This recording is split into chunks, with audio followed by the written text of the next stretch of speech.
करने वाले हैं आर्टेमिस मिशन 2 के विषय में। और ये अपने आप में महत्वपूर्ण क्यों है, हम थोड़े से इसे संक्षिप्त में पहले समझ लेते हैं।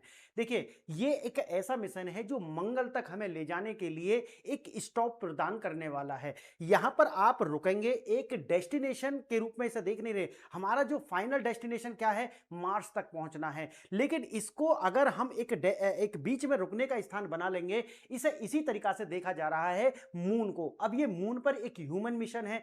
ह्यूमन मिशन है तो इसकी तुलना आप जानते हैं कि इसकी तो तुलना है अपोलो मिशन। आप जानते हैं 1960 70 तक जो अपोलो मिशन चले, ये जो मिशन थे इनसे इसकी कंपैरिजन की जा रही है। लेकिन मैं आज आपको बताऊंगा कि ये अपोलो मिशन से भिन्न क्यों है और अपने आप में ये ज्यादा डाइवर्सिटी लिए हुए है। लेकिन अब देखिए, अगर ये ह्यूमन मिशन है तो इसमें कौन कौन जा रहे हैं, एक सवाल ये भी होना चाहिए जो एग्जाम है उसके परिप्रेक्ष्य से भी महत्वपूर्ण है और सामान्य जानकारी में भी होना चाहिए।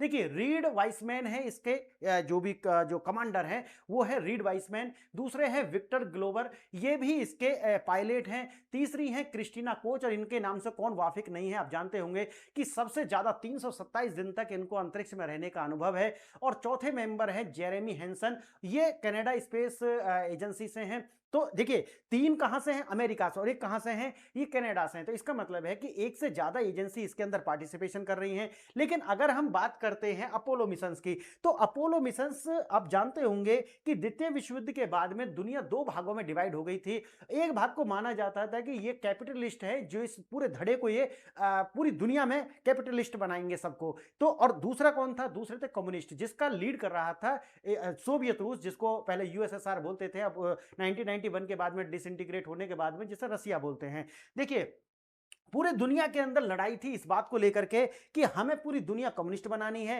दूसरी लड़ाई थी, नहीं, पूरी दुनिया को हमें कैपिटलिस्ट बनाना है। और देखिए, ये लड़ाई जारी रही और 1991 में आकर के जब ये यूएसएसआर डिसइंटीग्रेट हो गया तो वो लड़ाई समाप्त हो जाती है। तो उसी तरीका से अपोलो मिशंस को सिर्फ हम वर्चस्व की लड़ाई देखेंगे कि ये ऐसा दिखाना चाहते थे कि देखिए, आप हमसे जुड़िए, हमारी विचारधारा किसी भी तरीका से कम नहीं है। तो दुनिया को आप दिखाओगे ना, तो वही दुनिया को दिखाने के लिए ज्यादा से ज्यादा देश कम्युनिस्ट खेमे में चले जाएं, ज्यादा से ज्यादा देश का कैपिटलिस्ट खेमे में चला जाए। लेकिन आज जो ये मिशन है, इनका पूरा जो परिदृश्य वो बदल चुका है। आज देखना ये है कि एक तो अपनी जो टेक्निकल जो सुपरमेसी है उससे अवगत कराना है पूरी दुनिया को। और दूसरा, देखिए, आप डीप स्पेस रिसर्च के लिए जाते हैं और आप ये भी जानते होंगे कि आप जब रेयर अर्थ मटेरियल्स की बात करते हैं तो इनके लिए आप देखो, जितना भी हम अंतरिक्ष मिशन में जाते हैं उसमें दो तीन बातें आपको समझनी होंगी। पहला तो ये देखना है क्या वहां पर किसी तरीका का ह्यूमन लाइफ एग्जिस्ट करती थी या करती है, पहला तो। दूसरा, आपको यह देखना है कि आने वाले समय में जो आईसीबीएम मिसाइल्स होती हैं, आईसीबीएम मिसाइल्स जो होती हैं, अगर इनको कंटेन करना है और अपने देश की सुरक्षा आईसीबीएम से करनी है, तो क्या हम कोई भी ऐसा ग्रह है जहां पर अपने ये एयर डिफेंस सिस्टम, जो डिफेंस सिस्टम है, इसको जाकर के इंस्टॉल कर सकते हैं। और तीसरा जो मुख्य उद्देश्य होता है वो ये होता है कि क्या वास्तव में वो है रेयर अर्थ मटेरियल्स का इजीली हमें वो मिल जाएं और उनको पृथ्वी पर ला करके अपने देश को और ज्यादा रिच बनाना, और ज्यादा दूसरों के लिए महत्वपूर्ण बनाना और सप्लाई चेन में अपने आप को स्ट्रॉन्ग करना। तो ये होते हैं डीप स्पेस रिसर्च के मायने हैं यहाँ पे। अब देखिए, ये जो आर्टेमिस मिशन है ये चंद्रमा पर जाएगा, मानव को लेकर के जाएगा, और मैंने आपको बता दिया इसके अंदर जो नाम है। अच्छा, ये इसके लोग ऐसा देख रहे हैं कि चंद्रमा पर जाएगा, चंद्रमा पर क्या पहले नील आर्मस्ट्रांग नहीं पहुंचे हैं, ये आदि ऐसी बात चल रही है। देखिए, ये चंद्रमा को, इसका डेस्टिनेशन चंद्रमा नहीं है, याद रखना। सिर्फ चंद्रमा तो यहां पर एक रुकेंगे और वहां पर ये एक ठहराव बनाएंगे ताकि आगे फिर ये जा सके वहां से। क्लियर है? तो जाना कहां पर है, जाना मार्स पर है, मंगल ग्रह पर जाना है। लेकिन मून का टारगेट अभी ये बीच का एक हॉल्ट समझ लीजिए कि भाई एक जगह रुकना है। अब देखिए, 10 दिन का ऐतिहासिक यात्रा होने वाली है। इसके अंदर एलएस रॉकेट्स और ओरियन अंतरिक्ष यान, इसके माध्यम से 4 अंतरिक्ष यात्री 10 दिनों की यात्रा पर निकलने वाले हैं। विविधता जो मैंने आपको बता दिया, 3 इनमें से आप जानते हैं नासा से हैं और एक इसमें कनाडा जो स्पेस रिसर्च एजेंसी है उससे हैं। तकनीकी चुनौती तो देखिए आती है, जब आप स्पेस में जाएंगे तो उसके लिए आपको समस्या आएंगी। जैसे उदाहरण के लिए फ्री रिटर्न ट्रेजेक्टरी की सुरक्षा, वापसी कराना और उसको जलने ना देना। आप जानते हैं कि जो एस्ट्रोनॉट्स होते हैं उनकी लाइफ कितनी महत्वपूर्ण होती है और कितने रिस्क पर रहती है। और अगर आप इतिहास पढ़ेंगे तो आपको समझ में आएगा कि कितनी ज्यादा कैजुअलिटी पहले भी हो चुकी है, तो इससे बचाना होगा। अब देखिए, ये जो होगा ये कैप्सूल है जिसके अंदर ये जाने वाले, रिटर्न भी इससे होंगे। तो देखिए, जब आप इसको एनवायरमेंट के अंदर आएंगे प्रवेश करेंगे तो उस समय पर फ्रिक्शन के कारण इसका जो टेम्परेचर है वो 2700 डिग्री सेल्सियस तक बढ़ जाएगा। और 2700 डिग्री सेल्सियस टेम्परेचर आप समझ रहे हैं कि 2700 ये जलेना, देखो ये जो कैप्सूल है जिसके अंदर वो बैठे होंगे वैज्ञानिक, ये एस्ट्रोनॉट्स, ये जलेना, इसे बचाने के लिए इस पर एक एवोकोट की क्या की गई है, ऊपर सिल्ड लगाई गई है। एवोकोट नाम का एक पदार्थ है, उसका क्या लगाया गया है, लेप किया गया है, ताकि फ्रिक्शन से इसको जलने से बचाया जा सके। और देखिए, और हेल्थ से संबंधित तो बहुत सारे इश्यूज होते हैं, लेटेंसी होती है, ऊपर जाकर के क्या समस्या हो जाए, तो ये बहुत सारी बातें होती हैं। देखिए कितना चैलेंज है।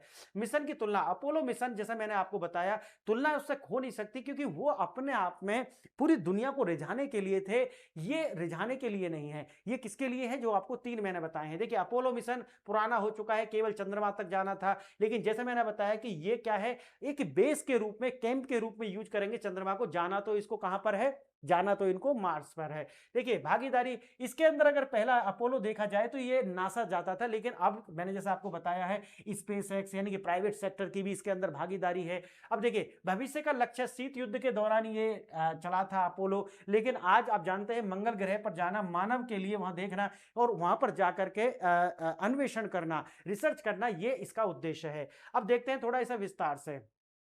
देखिए पहले क्या था, अगर आप अपोलो वगैरह देखेंगे तो ये था कि भाई अगर हम वहां पहुंच गए हैं चंद्रमा पर और हमने अपने देश का झंडा लगा दिया, अपना पैर टेक दिया, बहुत बड़ी अचीवमेंट थी। और ये नाम होता था, और ज्यादा से ज्यादा कंट्री, जो भी देश, जैसे कि मानो रूस चला गया, उसने अपना डॉग भेज दिया, तो भाई अगर रूस बहुत आगे बढ़ रहा है तो ज्यादा से ज्यादा देश इस खेमे में शामिल हो जाएं। और भारत आप जानते हैं कि नॉन अलाइन मूवमेंट का हिस्सा था, तो वो किसी भी खेमे में शामिल नहीं हुआ था। अब अपोलो जैसा 1960-72 के बीच में ये सब चला था, शीत युद्ध के दौरान अपनी भू राजनीतिक वर्चस्व का प्रदर्शन करना हो, सोलो मिशन हुआ करते थे। सोलो मिशन है मतलब बहुत ज्यादा ज्यादा भी विविधता है इसमें, कि स्पेस एक्स भी हो या प्राइवेट सेक्टर और पब्लिक सेक्टर सब मिलकर के इसमें कार्य कर रहे हैं। लेकिन पहले क्या था कि सिर्फ जो पब्लिक सेक्टर की जो अंडरटेकिंग्स होती थी वही इसमें कार्य करती थी, और जाने का कोई ऐसा नहीं था, जो मैंने भी आपको बताया कि वहां पर रेयर अर्थ मटेरियल खोजना है, या वहां जाकर जाने के बाद में कोई भविष्य के लिए वहां पर अपना कोई डिफेंस सिस्टम बनाना है, ऐसा कुछ नहीं था। बस क्या था कि नाम हो जाए और लोग मेरे, कंट्री मेरे पक्ष में आकर खड़े हो जाएं। आर्टेमिस मिशन जैसे मैंने आपको बताया कि 2024 के बाद में इसको आगे बढ़ाया गया, और जाना कहां पर है, मैंने जैसे बताया कि मार्स तक जाना है, इसका उद्देश्य है। स्प्रिंग बोर्ड के रूप में बस चंद्रमा का प्रयोग करेंगे। स्प्रिंग बोर्ड मतलब है बस थोड़ी देर के ठहराव के लिए टेंट लगाकर रुक लेते हैं, आराम कर लेते हैं, उसके बाद आगे जाना है। क्लियर।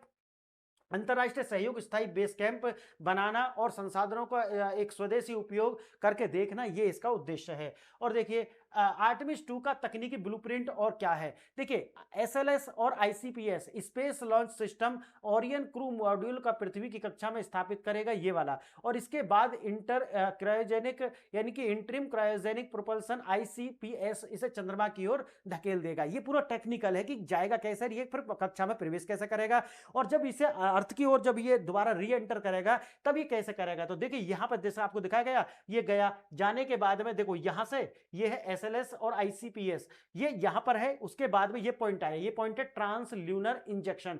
तो ट्रांसल्यूनर इंजेक्शन ये देखिए ऊपर गया इसके अंदर, तो ये है सटीक बिंदु जहां पर ओरियन को चंद्रमा की कक्षा के अंदर प्रवेश किया जाता है, ये वाला पॉइंट है जिसे बोलते हैं क्या, टीएलआई। तो टीएलआई से अंदर गया, जैसे ही अंदर गया उसके बाद आता है फ्री रिटर्न ट्रेजेक्ट्री। ठीक है, तो जैसे ये यहां आएगा, अब आप जैसे ये बाहर आएगा तो एक पॉइंट आएगा जहां से इसको अपने नीचे की ओर, अर्थ की ओर आना है। तो इस पॉइंट से ये अर्थ की ओर नीचे की ओर आएगा, ये जो कैप्सूल है जिसके अंदर ये 4 लोग बैठे हुए होंगे, और आने के बाद में ये फ्री रिटर्न ट्रेजेक्ट्री होगी, जहां मैंने आपको बताया कि घर्षण के कारण 2700 डिग्री सेल्सियस टेम्परेचर इसका होने वाला है, और इसे बचाने के लिए अलग अलग तरीका से जो है प्रयोग किए जाते हैं। एक विशेष सुरक्षा मार्ग, यदि ओरियन के इंजन अगर विफल हो भी जाते हैं, उसके बाद में भी ग्रेविटेशन का प्रयोग करते हुए अर्थ के अंदर, चैलेंज एक होगा, वापस आ जाएंगे ग्रेविटेशन के कारण, लेकिन सबसे बड़ा चैलेंज होने वाला कि इसकी हीट जो फ्रिक्शन के कारण होगी, उससे ऐसा कैसे बचाया जा सके। वही 5-4 लोग हैं ये जो मैंने अभी आपको बताए हैं, रीड वाइसमैन है, विक्टर ग्लोवर है, क्रिस्टीना कोच और जेरेमी हेंसन है।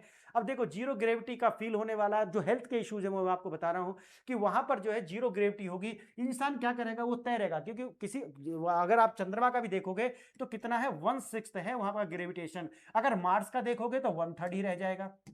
अब देखिए, इस तरीका का कम वहाँ पर एक स्कैटर्ड एनवायरनमेंट होता है, तो हेल्थ से चैलेंज क्या-क्या आ सकते हैं? पहला है गुरुत्वाकर्षण भिन्नता होने वाली है, जो मैंने अभी आपको बताया कि चंद्रमा पर 1/6 हो जाएगा, अगर आप मार्स पर जाओगे तो वहाँ पर 1/3 रह जाएगा। संचार में विलंबता होती है, आप जानते हैं कि अगर अर्थ से किसी तरीका का संचार करा जाएगा तो लेटेंसी 2.5 से लेकर के 10 सेकंड तक की लेटेंसी होती है, तो ये चिकित्सा सहायता वगैरह आपातकालीन कोई स्थिति में संपर्क करना पड़ जाए, तो उसमें तो सेकंड का, बहुत सेकंड, माइक्रो सेकंड का ही अंतर होता है। एक देखिए मनोवैज्ञानिक दबाव होता है, छोटे से कैप्सूल के अंदर 10 दिन तक रहना है, आप सोचिए, और जीवित भी स्प्रूलिना टाइप का किसी प्रोटीन पर रहना है, तो आप सोचिए कितना ज्यादा टेंशन वाला कार्य है।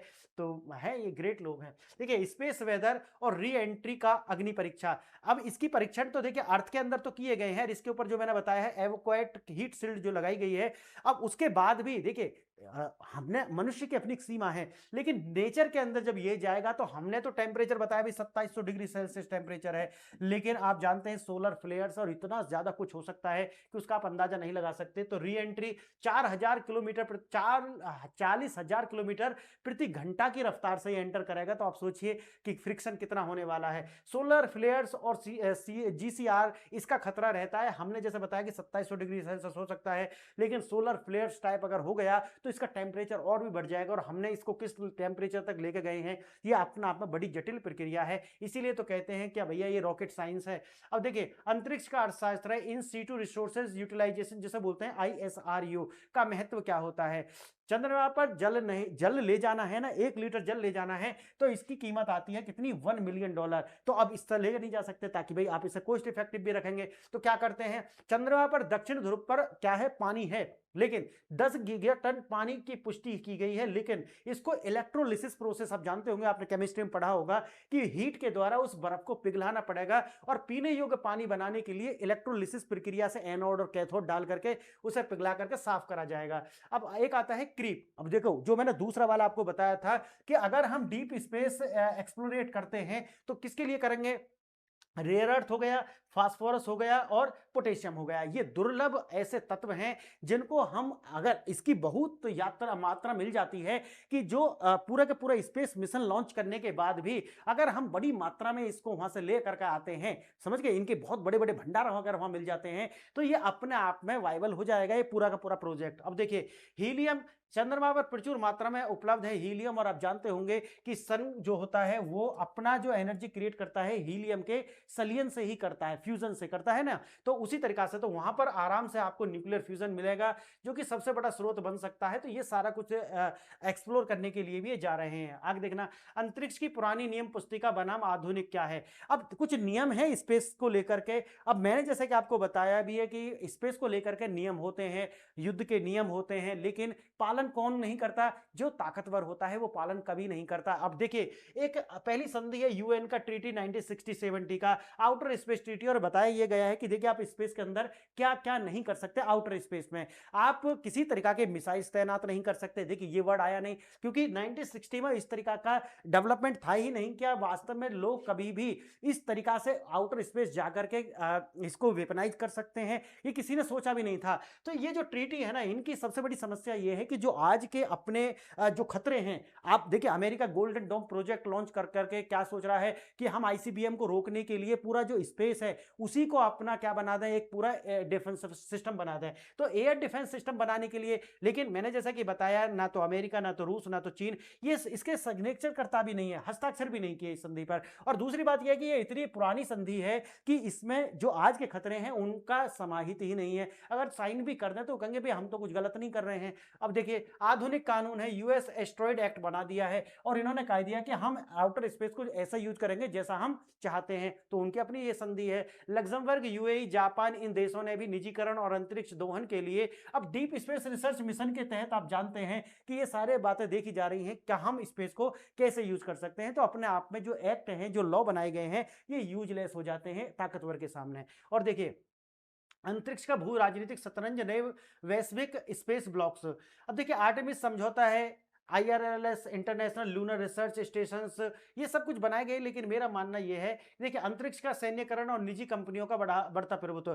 फ्रांस के राष्ट्रपति हैं, उन्होंने भी इसे लेकर के आगाह किया है कि ये आउटर स्पेस जो है उसका इस्तेमाल ऐसे ना किया जाए कि ये एक प्राइवेट सेक्टर बन करके रह जाए, और इसको प्राइवेट सेक्टर्स जो हैं वो उसको ऐसा एक्सप्लोर ना कर दें कि आने वाली जो सभ्यताएं हैं वो किसी तरीका से खतरे में पड़े। लेकिन बात वही है कि इसका सैन्यकरण नहीं होना चाहिए। एंटी सैटेलाइट्स तो आप जानते हैं बना ली गई हैं। अब कोई भी देश, खासकर भारत भी सोचिए, भारत, चीन, अमेरिका, रूस, इनके पास में एंटी सैटेलाइट्स सिस्टम है जो किसी भी सैटेलाइट को अंतरिक्ष में ही तहस नहस करने की क्षमता रखते हैं। तो आप सोचिए कि बचा ही क्या है फिर इसमें।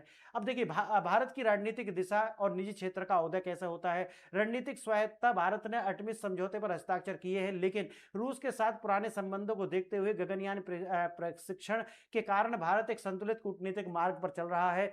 इन स्पेस और new space bill, in space bill एक वैधानिक निकाय बनाना और नए अंतरिक्ष गतिविधि विधेयक लाने की तैयारी है। इस हालिया रिपोर्ट जो संसदीय, ये भी 27 मार्च को रिपोर्ट आई, इस हालिया रिपोर्ट में सिफारिश की गई है कि निजी कंपनियों को तेजी से विकसित करने के लिए इसरो की अत्याधुनिक तकनीकों को किफायती दामों पर निजी क्षेत्र को हस्तांतरित किया जाना चाहिए, और ये ज्यादा से ज्यादा बजट इसमें प्रोड्यूस करें, ये सब देख रहा है भारत भी। अब द नेक्स्ट जाइंट लीप, चंद्रमा से मंगल और परमाणु का प्रणोदन, जो आप देखिए टेस्ट बेड के रूप में प्रयोग किया जाएगा चंद्रमा का, और वहां से जाना है कहां पर, इनको जाना है मार्स पर। अब परमाणु प्रणोदन, मंगल की यात्रा में ही महीनों का समय लगता है। यात्रा के समय और विकिरण के जोखिमों को कम करने के लिए रासायनिक ईंधन पर्याप्त नहीं होता, इसलिए बीच में एक स्टॉप लेना पड़ेगा इनको। अब देखिए स्पेस रिएक्टर्स फ्रीडम देते हैं इस बात का कि नासा के भविष्य मंगल मिशन के लिए अपने पहले ही परमाणु संचलन अंतरिक्ष यान निर्माण कर रहे हैं, जो गति और दक्षता एक में क्रांति ला सकते हैं। अब जो प्रश्न मैंने आपसे पूछे हैं दो, ये देख लीजिए। आर्टेमिस समझौते में भारत को शामिल होने के क्या रणनीतिक लाभ हैं, वीडियो रोक करके आप आसानी से पढ़ सकते हैं। दूसरा प्रश्न देखना, भविष्य के मिशन में ISRU यानी कि इन सिटू रिसोर्सेज यूटिलाइजेशन का क्या महत्व है। आप देखिए डीप स्पेस रिसर्च, जैसे मंगल के लिए पृथ्वी आपूर्ति भोजन आर्थिक और तार्किक रूप से असंभव है, इसीलिए 1 लीटर पानी का भी आपने देखा कि $1 मिलियन तक का खर्च आ सकता है। ISRU स्थानीय संसाधन जैसे चंद्रमा के ध्रुवों पर मौजूद बर्फ से पानी, पीने का पानी और क्रायोजेनिक H2+O2 बनाना, मॉक्सी जैसे उपकरणों से मंगल के वायुमंडल को CO2 को ऑक्सीजन में बदलने जैसी जो तकनीक है, क्षमताएं हैं, विकसित की जाती है, इसीलिए उपयोगी भी हो जाता है। तो फ्रेंड्स बताइए लेक्चर आपको कैसा लगा। बहुत टेक्निकल था, अगर आपको समझ में आया तो आप चैनल को लाइक शेयर एंड सब्सक्राइब करें, और अपने दोस्तों को भी इसे, और अगर आपको सुझाव देना चाहते हैं तो कमेंट जरूर करें, आप सुझाव दीजिए, मैं उसे अप्लाई करूंगा। आपने वीडियो देखी इसके लिए धन्यवाद। जय हिंद, जय भारत।